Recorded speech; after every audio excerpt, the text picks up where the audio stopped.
Hey guys, Saki here, welcome back to the channel. Today we're talking Apex Legends because we're going to be taking a dive into Season 5's balance changes.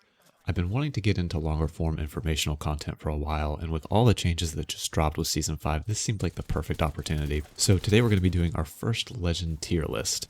A few notes before we start: this is not a competitive tier list, this is meant for your good old-fashioned casual and ranked play.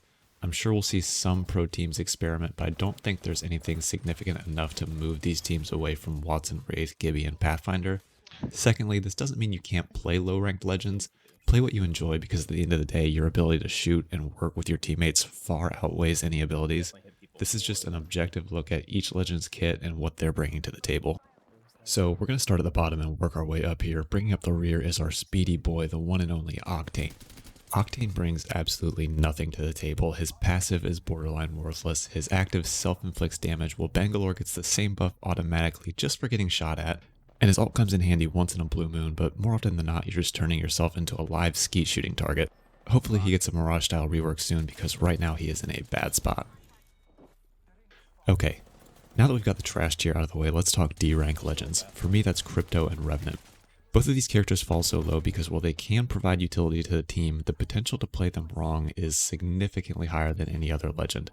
They're not bad characters and they don't have bad kits, but playing them poorly tends to have a major negative impact on your own team. Once upon a time, this role was reserved for the friendly Caustic that covered you in gas every fight, but these two characters have proudly claimed that throne. I'm sure we've all seen the Crypto that spends the entire game on his drone while you're dying 2v3, or the Revenant that thinks the middle of the field is a good spot for his totem. And that's exactly what I'm talking about, playing these characters poorly. What these characters need more than anything are quality of life adjustments. Crypto should be able to deploy his drone and have it do some sort of auto surveillance without the lengthy animation, and I still think there's some tuning that needs to be done to improve Revenant's ult. The takeaway with these guys is they're not bad characters, but their potential to be played poorly is astronomically higher than other Legends. Arriving in the C tier, we have Bangalore and Lifeline.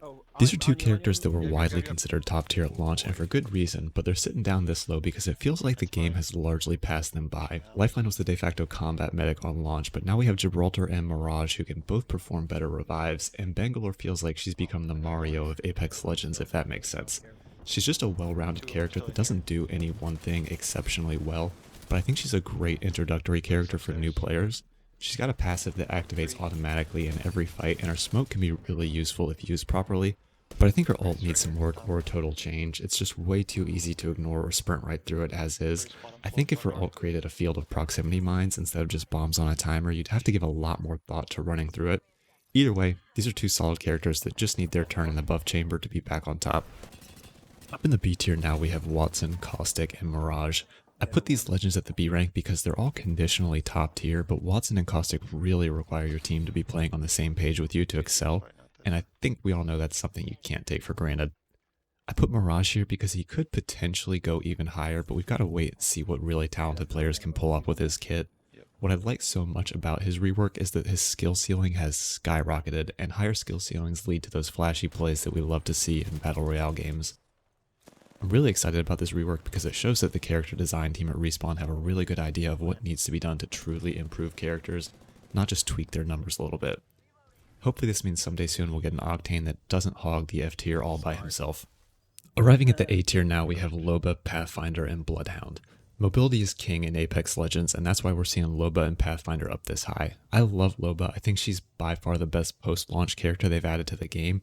Her teleport opens up totally new avenues for flanks, and having another character that can quickly take high ground is a great change after a year of just Pathfinder.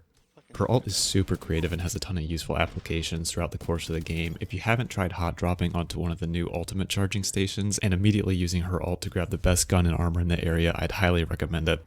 Despite his nerfs, Pathfinder is still sitting this high because of how unique his mobility is. He lost a bit of shine with the release of Loba, but I think it's healthy for the game to have multiple characters with significant mobility options. While I do think they overdid it with his nerf, he's still incredibly useful. I love that I can finally put Bloodhound this high on the list because for the first year of the game they were an awful Legend, but Respawn did not give up with the buffs, and now we've got a legitimate hunter in the games. Their scan is super useful for checking an area you suspect players may be in, and while I don't like all of the graphical clutter that comes with the ult, I can't deny how fun it is to use. I don't think anyone will be shocked to hear that Gibraltar and Wraith are the S tier Legends. With the recent dethroning of Pathfinder, these are the two perennial powerhouses of Apex Legends. Both characters have kits that mesh incredibly well, not just with their own abilities, but also provide effortless utility to any squad they're in.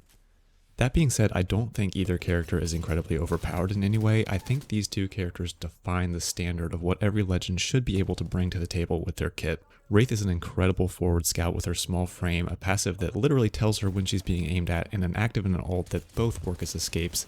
And what else can you say about Gibraltar that hasn't been said? I mean, the character is actually a meme, he's so good.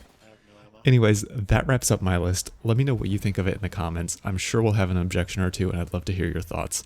Hope you guys enjoyed this one. Drop a like if you did, and if you want to see more Apex informational content in the future, consider subscribing to support the channel.